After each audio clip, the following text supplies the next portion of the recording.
Përshëndetje të nderuar, paqja dhe mëshira e Zotit qoftë me ju të gjithë. Disa nga njerëzit e urtë, kur kanë folë për karakterin e një njeriu, ata e kanë nda karakterin e mirë në dy grupe, sepse për karakterin e keq dihet.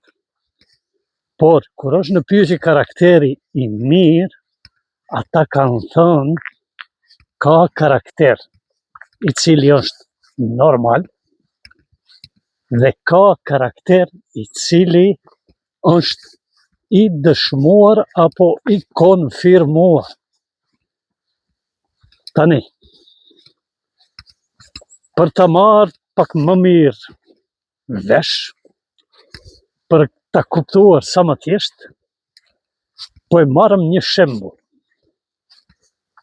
Në qoftë se ti je martuar dhe në martesë je kogja i freskët në ditët e para. Dashuria është në kulm, respekti ndër sjellë është në kulm, komunikimi është në kulm, ndihma nuk mungon për njëri tjetrin, buzëqeshja e kështu me radhë. Dhe kjo është krejt normale. Kjo pra është karakter. Kjo tregon se ke karakter. Pra, je i respektueshëm ndaj partnerit apo partneres, e ndihmon, e dëgjon, komunikon, flet me të, gjitha punët i bën bashkarisht, por karakteri yt që të vërtetohet apo të konfirmohet dhe të jetë karakter i dëshmuar, do e tregoj martesa e yte pas 25 viteve. Pra, në qoftë se ti edhe pas 25 viteve martesë, apo 30 viteve martesë, akoma je ai i cili ishe në ditët e para të martesës, ku ishe i gatshëm, të bisedosh, të komunikosh, ta ndihmosh partneren apo partnerja partnerin, të jesh çdo herë aty ku të kërkon detyra, puna, angazhimi, e në qoftë se kanë lindur edhe fëmijë, të jesh aty pra për ta ndihmuar bashkëshorten, nënën e fëmijëve, sepse ata qajnë natën, ata smuhen shpesh, dhe ti edhe pas 25 viteve e ke të njëjtën dashuri, vazhdon ta kesh të njëjtin respekt, vazhdon ta kesh të njëjtën konsiderat, dhe kjo tregon se ti e ke karakterin e konfirmuar tani më. Por ajo që ndikon që një karakter të dëshmohet apo konfirmohet, a e dini kush është të nderuar? Ajo është sfida apo prova. Në qoftë se ne do provohemi me diçka dhe në diçka, dhe nga ajo provë do të dalim të sprovuar dhe do t'ja dalim që ta menaxhojmë në mënyrën më të mirë të mundshme, do me thënë se ne kemi treguar karakter të konfirmuar. Sepse nëse nuk je provuar dhe nuk je sfiduar, beso, atëherë dije se të mungon diçka shumë e rëndësishme. Do thuash pse? Për arsye se sfida apo prova në vete është një element i cili apo e cila njeriu e kalit si person, apo si personalitet, e formon si personalitet, sepse në momentin që të ndodh një provë, apo një sfidë, dhe ato mund të jenë të ndryshme, të lloj-llojshme, mund të jenë të lidhura me shëndetin e njeriu, mund të jenë të lidhura me pasurinë e njeriu, mund të jenë të lidhura me punën, me angazhimin e përditshëm, dhe në qoftë se në këto situata ti ja del që sfida e cila të ka provuar dhe don që të provoj, ose të ka fut tani më në provë, dhe ti edhe pse je duke u rrëzuar, ti nuk dorëzohesh, çohesh përsëri në kamp dhe je më i fortë se që ishe në momentin që të rrëzoi prova. Tani ti e tregon se nuk je person i cili në momentet e vështira, qofshin ato kundër teje, qofshin ato për të ngritur, sepse ka momente dhe sfida dhe prova, të cilat njeriu e futin në lajthitje, për arsye se ai përjeton një diçka, ose fiton një diçka, dhe tani bëhet mendje madh, bëhet arrogant, e haron situatën të cilën e kishte para provës. Edhe kjo nuk është e lehtë.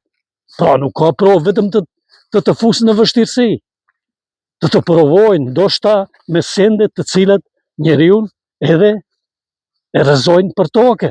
Por ka mundësi edhe të t'jepet një mundësi e cila ti nuk e ke pritur dhe një sfidë e cila do të ngrej lart, qoftë në autoritet, qoftë në famë, qoftë në pasuri, qoftë me fëmijë, qoftë me grua, me çka do që t'jetë. Dhe ti në ato momente e sheh vetë veten se ti je ai i cili e bëri apo e solli situatën që të arrish në atë që je.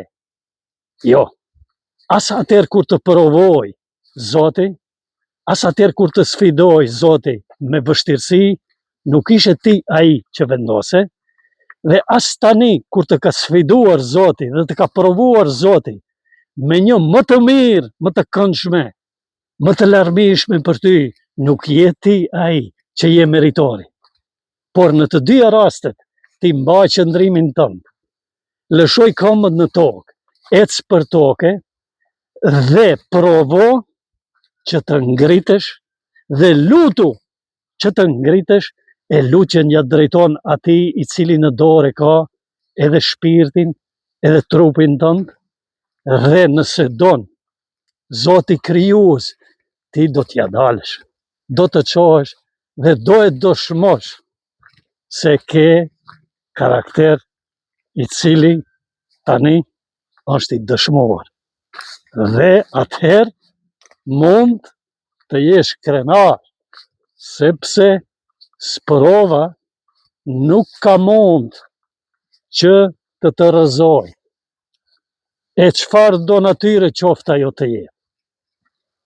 Por, në qoftë se nuk je sprovuar, wallahi, dije se diçka të mungon. Dhe luqë Zotit që të sprovoj. Dikush mund të thotë, he, çfarë budallaj, të më sprovoj Zoti? Në qoftë se nuk je sprovuar, dëgjom çka të them, sepse kam shumë respekt. Në qoftë se nuk je sprovuar, dije se wallahi misioni yt ende nuk është i kompletuar. Dhe nuk mund të thuash, apo të thuash unë ja bëj këtë, ja bëj atë. Ndërkaq ti absolutisht as që ja ke ndëgjuar, as që e ke nuhatur erën e sprovës. Por sprovohu që ta dish se sprova si duket, ose si përjetohet ajo, sepse pa e përjetuar, wallahi, nuk ja din në rëndësi. Dhe dije se të mungon një diçka. As ai karakteri yt nuk është i përmbushur. Do të përmbushet në qoftë se Zoti do të sprovoj. Dhe është mirë që Zoti të gjithëve të na sprovoj. Sepse në mënyrë të përjetimit, ose gjatë përjetimit të një sprove, ose të një prove të rëndë, dhe në qoftë se ne e shijojmë dhe e shohim se si është të jesh i sprovuar, ne me siguri do të kemi shumë më shumë kujdes dhe do të ishim shumë më të kujdesshëm ndaj atyre të cilët Zoti i sprovon. do të tregonim shumë ma shumë karakter, shumë ma shumë sjellje të mirë, shumë ma shumë gatishmëri për të ndihmuar. Pse? Sepse tani më e dim ne se si është të jesh i sprovuar, apo e sprovuar. Ju përshëndes. Abonoheni në kanalin tim, që të shihemi përsëri. Zoti qoftë me ju. Miru pafshim.